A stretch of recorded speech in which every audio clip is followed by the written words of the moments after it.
ವೀಕ್ಷಕರೇ, ಚೈತ್ರಾಗೆ ಸುಳ್ಳಿ ಸುಳ್ಳಿ ಎಂದು ಕರೆದು ಅವಮಾನ ಮಾಡಿದ ರಜತ್ ಕಿಶನ್ ಯಾಕೆ? ಇದರಿಂದ ಏನಾದರೂ ರಜತ್ ಅವರು ಮನೆಯಿಂದ ಹೊರಗೆ ಹೋಗ್ತಾರಾ ಎಂಬುದನ್ನು ಈ ವಿಡಿಯೋದಲ್ಲಿ ನಾವು ಸಂಪೂರ್ಣವಾಗಿ ತಿಳಿಸ್ಕೊಡ್ತೇವೆ. ಈ ವಿಡಿಯೋನ ನೀವು ಸ್ಕಿಪ್ ಮಾಡದೆ ಕೊನೆವರೆಗೂ ಪೂರ್ತಿಯಾಗಿ ನೋಡಿ. ಅದಕ್ಕಿಂತ ಮುಂಚೆ ಈ ವಿಡಿಯೋಗೆ ಒಂದು ಲೈಕ್ ಮಾಡಿ. ಹಾಗೆ ನೀವು ನಮ್ಮ ಚಾನಲ್ಗೆ ಸಬ್ಸ್ಕ್ರೈಬ್ ಮಾಡ್ಕೊಂಡಿಲ್ಲ ಅಂದರೆ ಈಗಲೇ ಫ್ರೀಯಾಗಿ ಸಬ್ಸ್ಕ್ರೈಬ್ ಮಾಡಿಕೊಂಡು ಪಕ್ಕದಲ್ಲಿ ಬರೋ ಬೆಲ್ಲೈಕನ್ ಕೂಡ ತಪ್ಪದೇ ಕ್ಲಿಕ್ ಮಾಡ್ಕೊಂಡು. ಹೌದು ವೀಕ್ಷಕರೇ, ಕನ್ನಡದ ಬಿಗ್ ಬಾಸ್ ಟಾಸ್ಕ್ನಲ್ಲಿ ಮನೆಯ ಖಳನಾಯಕ ಆಗಿರುವ ವೈಲ್ಡ್ ಕಾರ್ಡ್ ಎಂಟ್ರಿ ಕೊಟ್ಟಿರುವಂತಹ ರಜತ್ ಅವರು ಗ್ರ್ಯಾಂಡ್ ಫಿನಾಲೆಗೆ ತಲುಪಲು ಅರ್ಹತೆ ಇಲ್ಲದ 5 ಸ್ಪರ್ಧಿಗಳಿಗೆ ಟಿಕೆಟ್ ಹೋಮ್ ಫಲಕ ಕೊರಳಿಗೆ ಆಗಬೇಕು.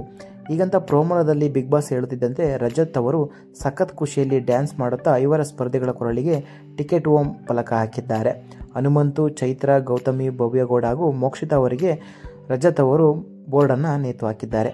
ಅಂದರೆ ಈ 5 ಸ್ಪರ್ಧಿಗಳಿಗೆ ಬಿಗ್ ಬಾಸ್ ಗ್ರ್ಯಾಂಡ್ ಫಿನಾಲೆಗೆ ಹೋಗುವ ಅರ್ಹತೆ ಇಲ್ಲವೆಂದು ಹೇಳಿದಂತೆ ಆಗಿದೆ. ಇನ್ನು ಈ ವೇಳೆ ರಜತ್ ಹಾಗೂ ಚೈತ್ರ ಮಧ್ಯೆ ಸಖತ್ ಮಾತಿನ ಸಮರ ನಡೆದಿದ್ದು ಎಲ್ಲರ ಗಮನವನ್ನ ಚೈತ್ರ ವಿರುದ್ಧ ಬಿದ್ದ ರಜತ್, ನೀವು ಟಾಸ್ಕ್ನಲ್ಲಿ 0 ಆಗಿರ್ತೀರಿ, ಮಾತನಾಡಿಕೊಂಡು ಮನೆಗೆ ಹೋಗಿ, ಇಲ್ಲಿರುವವರೆಗೂ ಆದರೂ ಆಡಿಕೊಂಡು ಫೈನಲ್ ಗೆಲ್ಲಲಿ ಎಂದು ಕೋಪವನ್ನು ವ್ಯಕ್ತಪಡಿಸ್ತಾರೆ.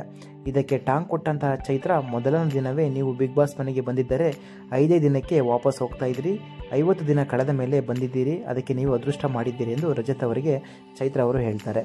50 ದಿನ ಆದಮೇಲೆ ಬಂದಿದ್ದೇನೆ ಎಂದರೆ ಅದು ನಮ್ಮ ಅದೃಷ್ಟ, ನಾನು ಆರಂಭದಲ್ಲಿ ಬಂದಿದ್ದೆ ಅಂದರೆ ನಿಮ್ಮನ್ನು ಈಗಾಗಲೇ ಮನೆಗೆ ಕಳಿಸ್ಬಿಡ್ತಿದ್ದೆ ಎಂದು ರಜತ್ ಅವರು ಟಾಂಗನ್ನು ಕೊಡ್ತಾರೆ. ಈ ಮಧ್ಯೆ ಇಬ್ಬರ ಮಧ್ಯೆ ಬಿಗ್ ಬಾಸ್ ಟಾಕ್ ವಾರ್ ನಡೆದಿದ್ದು ಚೈತ್ರ ಅವರನ್ನು ಸುಳ್ಳಿ ಸುಳ್ಳಿ ಸುಳ್ಳಿ ಎಂದು ರಜತ್ ಅವರು ಕರೆದು ಕಿಚಾಯಿಸ್ತಾರೆ. ಇಬ್ಬರ ನಡುವೆ ಮಾತಿಗೆ ಮಾತು ಬೆಳೆದು ಪರಸ್ಪರ ಬೈದಾಡಿಕೊಂಡಿರುವುದೆಂದು ಹೇಳ್ಬೋದು. ಈ ವಿಡಿಯೋದ ಬಗ್ಗೆ ನಿಮ್ಮ ಅನಿಸಿಕೆ ಮತ್ತು ಅಭಿಪ್ರಾಯಗಳನ್ನು ತಿಳಿಸಿ ಈ ವಿಡಿಯೋನ ಶೇರ್ ಮಾಡಿ. ಈ ವಿಡಿಯೋ ನೋಡಿದ್ದಕ್ಕಾಗಿ ಧನ್ಯವಾದಗಳು.